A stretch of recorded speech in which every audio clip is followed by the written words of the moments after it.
Bien, vamos a continuar, ¿no? Características de los seres vivos, segunda parte. ¿Ya? Vamos a ver, ¿qué cosas más nos definen como seres vivos? ¿No? Ya habíamos visto que estaba la organización específica, el metabolismo, la homeostasis, el crecimiento, y ahora vamos a ir por otra característica más.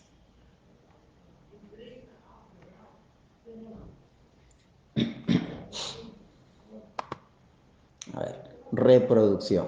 Yo creo que esta palabra sí nos es familiar, ¿no? Reproducción es la capacidad que tienen los seres vivos de generar descendientes, hijos, con el objetivo de qué? Con el objetivo de mantener y perpetuar la especie, es decir, que la especie no desaparezca. Si los seres humanos dejáramos de tener hijos, pues acá un tiempo desaparecería la especie humana. Y así con cualquier animal, bacteria u hongo, necesitan reproducirse porque tienen un periodo de vida y luego van a morir, como ya habíamos dicho, ¿no? Todos los seres vivos nacen, crecen, se reproducen y mueren. Entonces necesitan reproducirse para que la descendencia pueda mantener la especie. Obviamente hay algunos que nunca van a tener hijos o crías en los demás animales, pero la especie sí se mantiene porque otros se siguen reproduciendo y es así. Entonces, ¿qué es la reproducción? La capacidad de generar descendencia. Tipos de reproducción. En una sí hay y en otra no hay. ¿Quién sabe eso? A ver. Por ejemplo, estas formas de reproducción. El pez macho libera sus células llamadas espermatozoides. El pez hembra libera sus óvulos, ¿sí? De color azulito acá.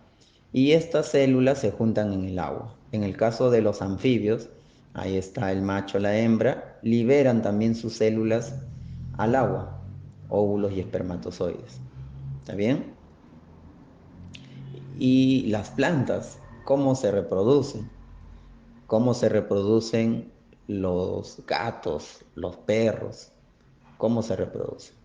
Todos estos tipos de... Hay dos tipos de reproducción, la reproducción asexual y la reproducción sexual. Mi pregunta es, ¿cuál de estas imágenes, ¿no? ¿Cuál de estas, la reproducción de los peces, la reproducción de los anfibios, la reproducción de las plantas y la reproducción de los gatos, por ejemplo, cuál de estos cuatro ejemplos es reproducción sexual? ¿Y cuál de estos es reproducción asexual? La respuesta es todas las mencionadas, ¿sí? Todas es o son ejemplos de reproducción sexual. ¿Por qué? Porque sí hay que. Entonces, las plantas también se reproducen de manera sexual. ¿Cómo? En su florcita tienen unas células que pueden llegar del estambre, el grano de polen puede llegar hasta el pistilo de la flor y es así como se da acá el encuentro de estas células, tal igual como se daba en el agua, en el caso de los peces, en el caso de los anfibios. En el caso de las plantas se da pues también por el aire se transporta este polen o por la abejita, ¿no? Y todos son, como les decía, ejemplos de reproducción sexual. Ahí está la historia de la abejita, es cierto, entonces que una abejita se posa, en sus patitas quedan el grano de polen, luego va a otra flor y ahí el grano de polen puede entrar al pistilo. Entonces, este proceso de traslado del grano de polen se llama polinización, ¿ya? Entonces, hay dos tipos de fecundación, ¿ya? La fecundación externa, como es la de los peces, y la fecundación interna, que es como las aves, que se da dentro de la hembra. Entonces, cuando vemos acá, por ejemplo, en los peces, en los anfibios, ¿dónde se dará este encuentro de células? ¿Dentro o fuera de la hembra? Fuera de la hembra, por eso se llama fecundación externa. Pero en todos los ejemplos son reproducción sexual porque cumplen con el requisito básico que es que hay fecundación. ¿Qué es la fecundación? Esto, el encuentro de las células masculinas con femeninas, el encuentro de células llamadas espermatozoides con óvulos.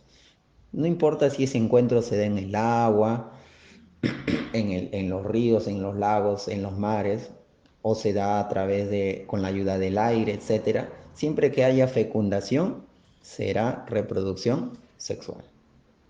Entonces tú dirás, ¿y cuándo es reproducción asexual? Acá, por ejemplo, un brazo de la estrella se fragmenta y le vuelve a crecer ese brazo perdido, pero del brazo perdido crece toda una nueva estrella, que será idéntica a la que le dio origen, pero ahora ya no van a ser una estrella como esta, sino ahora son dos estrellas. ¿Sí? Entonces no ha habido encuentro de células, no ha habido fecundación, por lo tanto es reproducción asexual, ¿ya? Asexual. Igual como en las medusas, ¿ya? Reproducción asexual, igual la esponja de mar.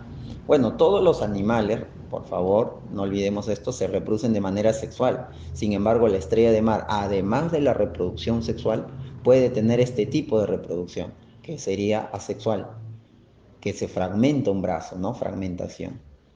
Y en el caso de la medusa también se forma como una yemita y de esa yemita vuelve a crecer otra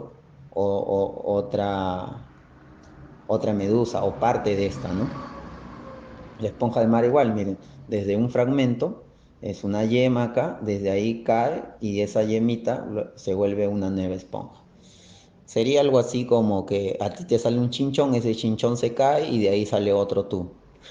Bueno, felizmente en nosotros no nos pasa eso, ¿no? Pero sí hay animales que se pueden reproducir de esa manera. Y ese tipo de reproducción se va a llamar asexual. ¿Por qué? Porque no hay fecundación. Y en la reproducción sexual sí hay fecundación. ¿Está bien? Entonces el resumen, reproducción sexual hay, reproducción asexual no hay. ¿Qué hay? Fecundación. ¿Qué no hay? Fecundación. ¿Está bien? Reproducción sexual hay fecundación, puede ser entre uno o dos individuos. ¿Por qué un solo individuo? Porque algunos se pueden autofecundar. Y la reproducción asexual siempre va a ser de un solo ser vivo, un solo individuo. Hay variabilidad, o sea, cada hijo es diferente en la reproducción sexual, claro. Mientras que en la sexual van a ser hijos idénticos o va a haber poca variabilidad, pero en cambio en la reproducción sexual hay más variabilidad. Por eso cada hermanito que ustedes tienen, hermano, hermana, o sus tíos son diferentes porque son los seres humanos, se reproducen de manera sexual, así que hay variabilidad porque cada célula es diferente, cada óvulo, cada espermatozoide que tiene una persona es diferente, por eso que cada hijo saldrá diferente. Esa es la ventaja de la reproducción sexual, genera variabilidad, ¿está bien? La desventaja, por así decirlo, es que son pocos los hijos. En cambio, en la reproducción sexual se puede formar muchas gemas, muchas fragmentaciones, etcétera, muchas yemas, perdón, o fragmentaciones y puede generar mucha más descendencia, más rápida. ¿Quiénes se reproducen de manera sexual? Todos los animales y todas las plantas. ¿Está bien? Que quede claro eso. Todos los animales y todas las plantas se pueden reproducir sexualmente. Algunos hongos se reproducen sexual y asexual, ¿ya? Mientras que la reproducción asexual solo es en algunas plantas, en algunos animales y en todas las bacterias, eso sí. Bien, pasamos a la siguiente característica, movimiento. Todos nos movemos, todos los seres vivos nos movemos, sí. Pero tú dirás, y una planta, nunca he visto una planta caminando, hace mucho sol acá, se va a la sombra, o al contrario, quiero sol porque hago fotosíntesis y se va caminando. Bueno, no un movimiento como en el guepardo que está corriendo tras su presa, pero sí en el concepto específico de movimiento, desde el punto de vista biológico, ¿está bien? ¿Qué es movimiento? Dice, es el cambio de lugar, de posición u orientación que realizan los seres vivos como respuesta a un estímulo, ¿sí? Si alguien, tu mamá te llama, grita tu nombre, vas corriendo, ¿no? Si lanza el chanclazo, lo esquivas, entonces te estás moviendo como respuesta a un estímulo, no quieres que te caiga el chanclazo. Ahora, si te llama y te dice, hijito, hijita, ya está el helado, ¿no? Vas corriendo, es un estímulo bueno, pero de repente estás cansado y te dice, hijo, ven para que trapees la sala, ¿no? Como eres un hijo tan acomedido, tan laborioso, te dice. Y entonces tú vas corriendo, ¿verdad? Vas corriendo, entonces te mueves. Pero una planta se mueve, sí. ¿Por qué? Porque puede cambiar de posición, ¿sí? Puede cambiar de orientación en su crecimiento. Entonces sí se mueve bajo este concepto. Entonces habrá tipo de movimientos, ¿verdad? Claro, hay tres tipos. El taxismo, como cuando nos movemos nosotros, los animales, las bacterias, los protozoos.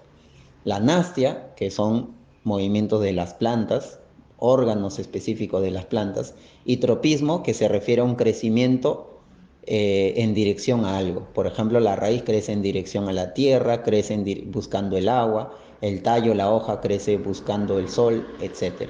Vamos a ver más imágenes, ¿está bien? De cómo es. Por ejemplo, gracias al flagelo, gracias a los pseudópodos y a los cilios, los protozoos se mueven por taxismo o taxia. Y también el guepardo, ¿no? Cazando a su presa, el guepardo corre tras la gacela y la gacela corre tras su vida. O sea que la gacela para el guepardo es un estímulo positivo porque es su presa, mientras que la gacela para el guepardo para la gacela es un estímulo negativo, por eso se aleja de ese estímulo que es el guepardo, ¿no? Las bacterias también se mueven, también un colibrí para poder posarse sobre la flor, bate sus alas, ¿sí? 60 veces por segundo para mantenerse en esa posición. Se está moviendo las alas, aunque el resto de su cuerpo permanece casi inmóvil, ¿no?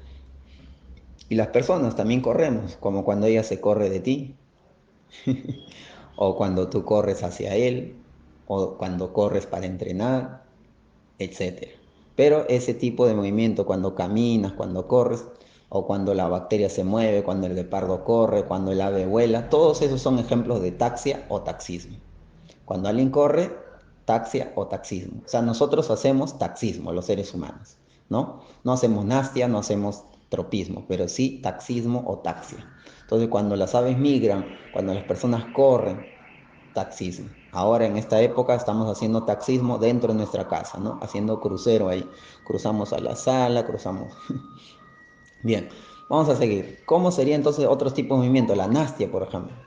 Ahí la planta carnívora se cierra gracias a la nastia. O sea, un estímulo y entonces se cierra.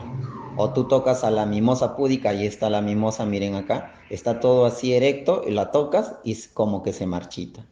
O las flores de la campanilla, ¿sí? Que durante el día se abren. Entonces, cuando un órgano de la planta se responde a un estímulo, no importa la dirección del estímulo, simplemente responde al estímulo, se llama nastia, ¿ya?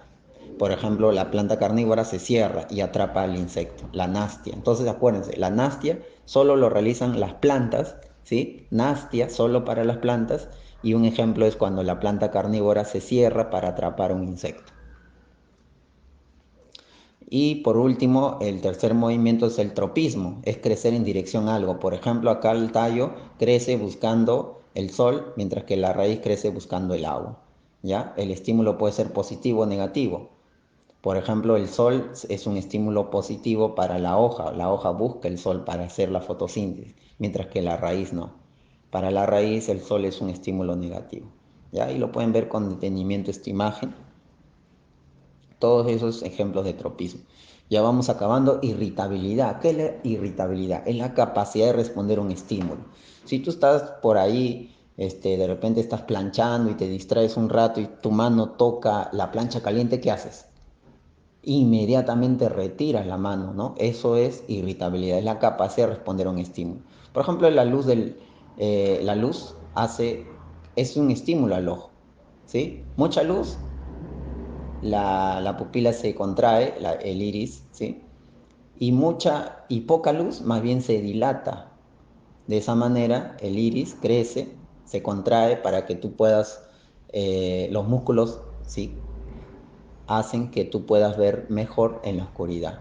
Esa variación, dilatación de la pupila en la oscuridad o contracción de la pupila en la luz, es una respuesta que tú no lo controlas. Eso se llama irritabilidad. Es inmediata, es rápida. Mientras que la adaptación toma su tiempo, ¿no? Para adaptarse, ¿ya? Y es para sobrevivir. La evolución, mucho más tiempo, pues millones de años. ¿Está bien?